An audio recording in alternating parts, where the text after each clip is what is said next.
Welcome to Career Tools.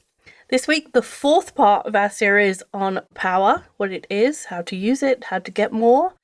If you haven't listened to the first 3 episodes, then I suggest that you go back and listen to those first, because otherwise this one won't make sense.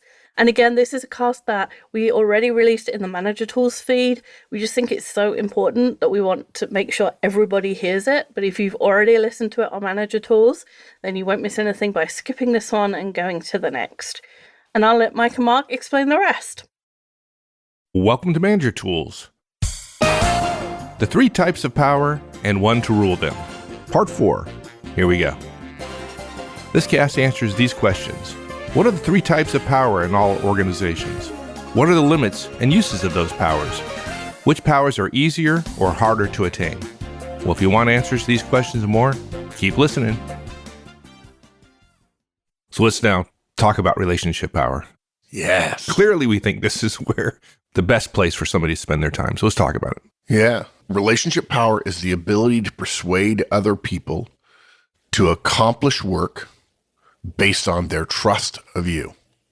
And as we've said, relationship power is the one power to rule them all. There's a Lord of the Rings reference for you guys. Pretty soon, maybe I've gotten a Star Trek reference. If I can get a Star Wars reference, I've got a Lord of the Rings reference. And then maybe I could figure out a way to get a Princess Bride thing in there. Oh, God. I would explain that to you if you're not a Princess Bride fan. Let me explain. No, wait, there's too much. Let me sum up. You see what I got to go through, guys? You see what he's got to live with? My life is just, Relationship power is the most important power in organizations by far. The unscientific math we've been doing says we have 75% of the power in organizations. The ability to get things done in organizations is relationship power, building trust such that other people will accomplish work toward your goals or organizational goals, if those are your goals. Role power gets 15%, which is 5 times less than relationship power, and expertise power gets 10%. Why is relationship power so much more important than the other 2? So let's do a couple of simple thought experiments.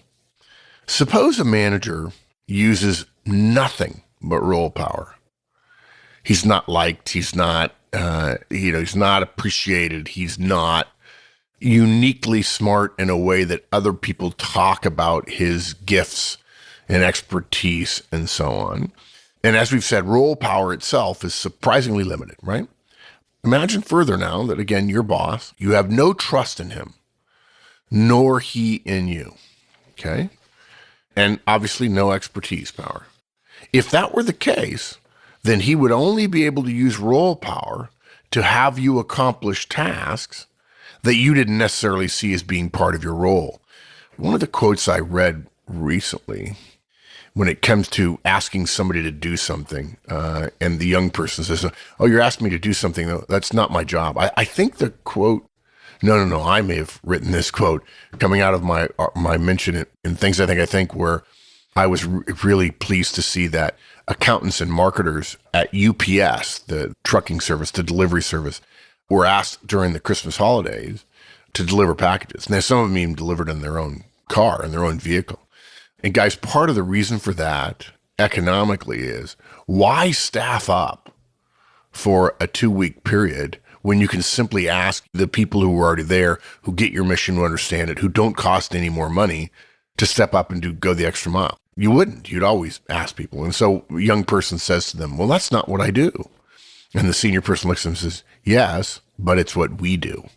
So if you're a boss and you're asking somebody to switch gears, to do something different, to see something different, and there's no trust and there's no expertise, using role power to have somebody accomplish something that they didn't see as part of their role, that's tough.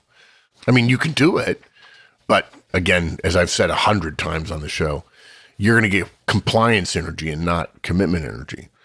Imagine then that you're that boss and you only have role power, okay? No expertise, no trust. Now compare yourself with and you have only role power, with your peer whom you and others would trust with your life. And we're using trust here as a proxy for relationship power. Your peer has roughly the same role power as you do. And the question becomes, as third party, whom would you be willing to do more for? Yourself, your untrustworthy boss, the one with the relationship power, right? Or your trusted peer, right? For whom are you willing to give the last full measure of work devotion? And it's based on relationships, the power of relationships. Okay, the power of trust, really. Consider the situation where you're trying to get something done in another part of the organization. You don't have any relationship there, so you don't know anybody, right? That's the way relationship power is spoken about. I don't know anybody over there.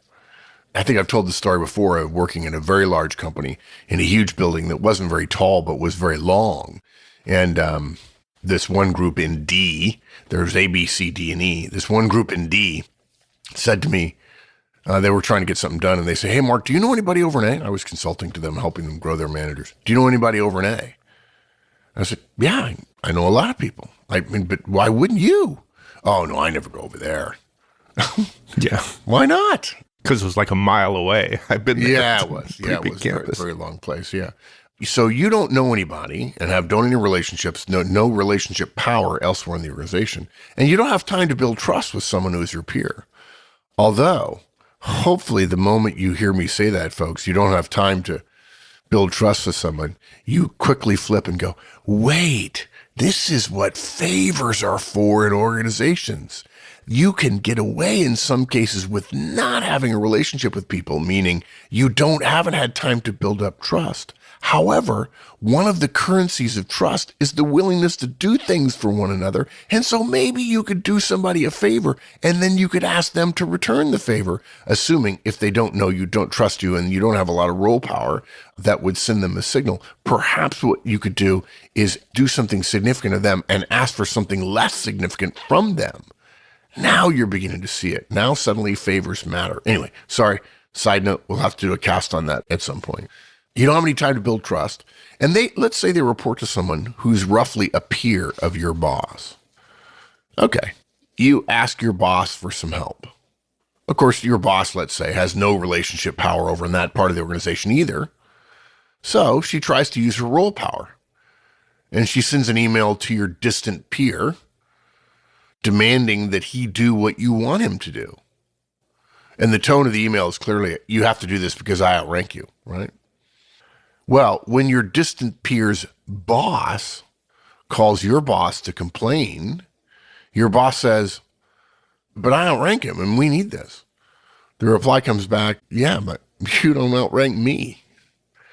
In this case, you're not only not getting what you want, you're now not ever going to get what you want in that part of the organization, probably without eating crow and sucking it up and doing a lot of favors to make up for the embarrassment of essentially turning the crank on the wheels of role power because you didn't have any relationship power. Now, compare that with a situation where you have a good relationship with your distant peer. You ask a favor and it's granted, happily knowing that you're in his debt. Yeah, it's easy. It's not hard. In fact, despite the fact that many people say, "Oh, Mark's a very, very persuasive person." I don't actually think of myself as a terribly persuasive person, but okay, they say it's so, fine. But one of the reasons I believe relationship power is so important, and by the way, the literature supports me in that, is because despite the fact that I've had good relationships, I'm nowhere near as I could have been. And if you ask me for my 5 greatest career failures, it was not leveraging relationship power when I was 22. We've talked about that before, right, Mike? We have a number of times. I have the same fault, by the way, so I'm not casting dispersions on you. Yeah.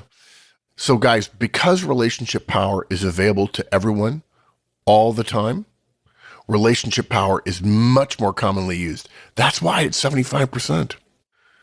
Even senior executives use relationship power rather than role power when they can.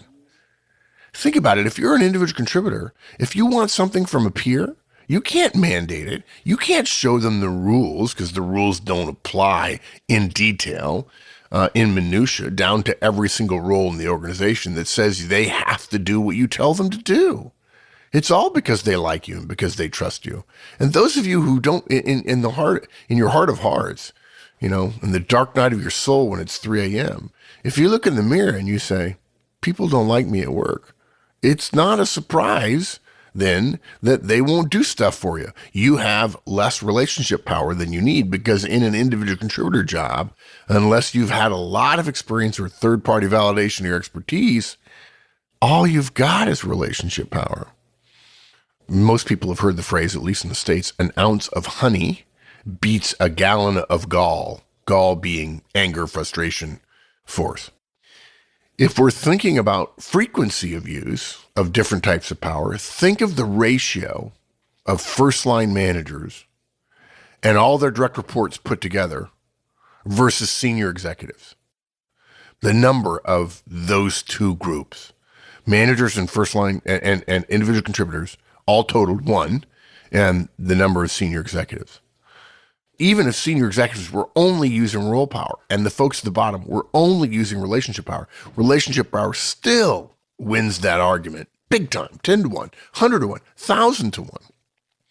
The ability to get work done at the lowest levels of organizations is almost exclusively relationship power. Trust, professionalism, doing what you say you're going to do, being kind to other people. That volume of exerted power cannot be overcome by role power from a few senior executives. And in fact, senior executives, when you hear them talking, they don't say they're doing it because of role power. In fact, many of them come across as if they think their role entitles them to be experts. And to some degree, it does, because they're expert at getting things done in an organization and the third-party validation of the promotions they keep getting. But they actually talk, a lot of executives talk in terms of rationality about why the organization should do something. When in fact, the smarter path is relationship power, is building trust in the organization. Look, think about this further. In the modern organization of today, 2018, for good or ill, and I would say ill, there's a move toward less hierarchy. I would say ill if we're talking about an organization with the appropriate number of levels in it. Mankind is never going to go away from a hierarchical structure. You can keep trying, folks, but it won't work. There's all kinds of scientific proof from that, including lobsters, actually. So if we go less vertical, we become more flat, which means, assuming the same number of people in two different organizations, one being more flat, it becomes a wider organization, meaning every manager has more direct reports. That means role power being even more attenuated. That means you'll need to know people who trust you in other parts of the organization. You know what's funny about this is the number of people in technology roles whose organizations have some modified matrix structure within them, and then say all the time, well, you've got to help me with the matrix structure. I can't get anything done, and I can't get my people to project manager one-on-ones, and I can't get feedback. I don't have power. Like, dude, you were the one, you wanted your expertise to be rewarded. Well, matrix organizations are designed to protect expertise power. Oh, I'm sorry. You mean when the organization goes flatter and you don't have role power, suddenly you have to use relationship power? It's almost as if you're saying, I only want there to be two powers, expertise power and role power. And of course, if I said that, one of them would say, yeah, that's right. That's right. Because people are such a pain. Yeah, we agree with you to some degree. Look, we said about role and expertise power that they require external validation. It's external because the source of validation is separate from the object of your attention. I want to say that again, because I can see the relationship power. Well, relationship power requires other people to feel good about it. Yeah, but we consider role and expertise power to be externally validated because the source of validation is separate from the object of your attention. Relationship power doesn't have that problem. To gain relationship power over someone, sounds terrible saying it that way, all it takes is you and them. I'll tell you a funny story from my DISC profile. Some of you, maybe the people who like this story are not listening anymore, which is okay because the podcast is free. My DISC profile, for those of you who know DISC, is 7711. High D, high I. In fact, I have the highest D and I score you can have, and virtually no S or no C. Now, anyone in Manager Tools can tell you that.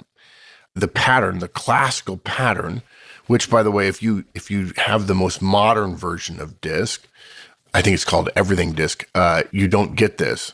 But in the classical patterns that come with DISC 2.0, I have what is known as an inspirational pattern. And there's a line in my DISC profile which says, people feel curiously drawn and yet distance from persons with inspirational patterns. And if you think about that, it's the high D pushing you away. I don't like you. I just want you to do what I want you to do. And the high I, hey, I like you. Let's be friends. And then the next line, it says, people often feel a sense, to talk about feeling manipulated by people with inspirational powers. Right. The first one didn't sound that bad. The second one, though. Yeah, it sounds terrible, right? Now, for the record, guys, if you're not familiar with DISC, every single profile has at least one line in there that expresses a significant weakness. And because I was young when I first took the DISC, I immediately rebelled against that and said, well, there's 20 sentences here. One of them's got to be wrong. They can't be 100% right. They can only be 95% right. And I said, well, okay, that one's wrong, which of course is one of the fundamental weaknesses of young people. And so I went to my mentor and said, this is wrong. It's not right. And he says, well, okay, fine, if you think that. But no, I can tell you, Mark, it's right. And I was just flabbergasted. Here's this guy I respect and trust, and he's saying, nah, yeah, that's right. That's what people think about you. I said, it's not so. He said, and I said, I've never manipulated a person in my life. I don't want to do it. I won't do it. It's unethical. And he said, Mark, you're missing the point. If you're an inspirational person, if you're friendly, you're outgoing, you build trust with other people, and then you start doing favors for them, and they do favors for you. I said, yeah, that's normal, right? It's totally normal. He basically said, and not the same words, you're using relationship power, okay? He says, but some people in the world are so purely analytical, factual, logical, linear, rational, that any attempt to befriend them or to use personality or trust that is not logical, that is not empirically based, is manipulative. And I said, well, no, it's not manipulative. He says, Mark, just because you're not manipulating, because I said I'd have to have to me, manipulation is me having a dark spot on my heart and convincing someone else to do something that they think temporarily benefits them, but in fact, it largely benefits me later to their detriment. I mean, that's conniving. It's evil. It's unethical. I don't do it. And he said, Mark, you're missing the point. You don't manipulate people in your heart and in your mind, but they feel manipulated. And I was just stunned. I literally could not even handle it. Now I get it. I totally get it. And for those people who are going to feel that way, I have to modify my approach, which of course they're listening to and go, oh no, you can't modify your approach. You can't be different with me as somebody else. I laugh and go, okay, yeah. So you talk to me exactly the way you talk to your mother, right? Or your kids, right? Or your boss, right? Or your pastor or whatever. Yeah, sure. No. So anyway, everybody values the powers differently. And even if you are a relationship power person, and I think of myself as that, even though we have a lot of data to back ourselves up, there are weaknesses associated with all of these. But look, how do we get relationship power, right? If we take trust as our proxy, and by the way, if you ever are thinking about relationship power and you think about romantic relationship power, and you think about like and love as examples of metrics in the process, like is not good because there are people who will like you, but who don't trust you, right? If you're not an ethical person or if they've been burned by trusting you before. Yeah, I like him. I just don't know I want him on my team. Great guy, super friendly and everything, but yeah, I don't know. What you want to talk about is trust and not liking. If we take trust as our proxy, then if you've been listening for 13 years now, you know what to do. Trust is built through trustworthy communication. And by the way, folks, if I know that probably bums you out. It's like, hey, he used the word in the definition. I'll come back to that. But for now, if you're not a trustworthy person, don't expect us to help you build trust because sooner or later you'll be found out. And I don't want you telling people you listen to Manager Tools anyway. Yeah, the way we build trust with other human beings is communication, which of course causes all the people who want expertise power to go, oh my gosh, you mean I got to talk to other people? No, I don't want to do that. But remember the basic underlying principles about communication. Communication is valued among human beings based on two factors, quantity and quality. My ability to judge your trustworthiness, my feelings about you, are largely determined through our interpersonal communication. And the two ways I measure that are quantity and quality. Quantity is basically frequency. How often do you communicate with me? And we've got maps, internal maps of organizations, emails and text messages and meetings and so on. And we can make a map of who trusts other people based on who they talk to and who your best friend is. Your best friend is the person whose call you answer. Quality, though, is different. Quality is measured by whether or not you communicate with me about things that are important to me. And if you didn't realize it, and of course now many of you who are listening realize we're talking about the fundamental purpose of one-on-ones, which are meant to build relationship power to essentially avoid you using only role power, especially early in your career when you don't have expertise power. Oh, look, the secret plan is revealed. If you want more relationship power, the most important power, and the easiest one for any of us to get, all you have to do is work on building trusting relationship with those around you. Tell the truth. Be polite. Help other people. Over-communicate. When you communicate with another person, you're sending a message to them that you see them as worthy. If you sit in your cube and you don't communicate, you are essentially perceived as judging other people, whether you mean it or not. I'm not manipulative, but some people still think I am. You might as well get that through your head. Learn how to ask questions about other people in conversation. Remember people's names, or be willing to ask when you forget, and there's a cast for that. Keep track of what's important to other people, like their spouse's name, like their kids' names, like their hobbies, like which English Premier League team they follow. And I'm going to leave with this. Imagine what kind of boss you can be when you combine role power and relationship power. Having to constantly express role power proves how little relationship power you have. And guys, if you haven't figured it out yet, in times of crises, relationships are the things that provide stability, not role power. Think of it this way, guys. Seriously, in what other area is there something that's the most important, that's also the easiest to get? Apparently, when it comes to power, you don't have to die to get to heaven. So, who knew? All right. Awesome, my friend. Enjoyed that immensely. Good fun. All right, man. We'll see you next week. Thanks, everyone. Have a great one. So long.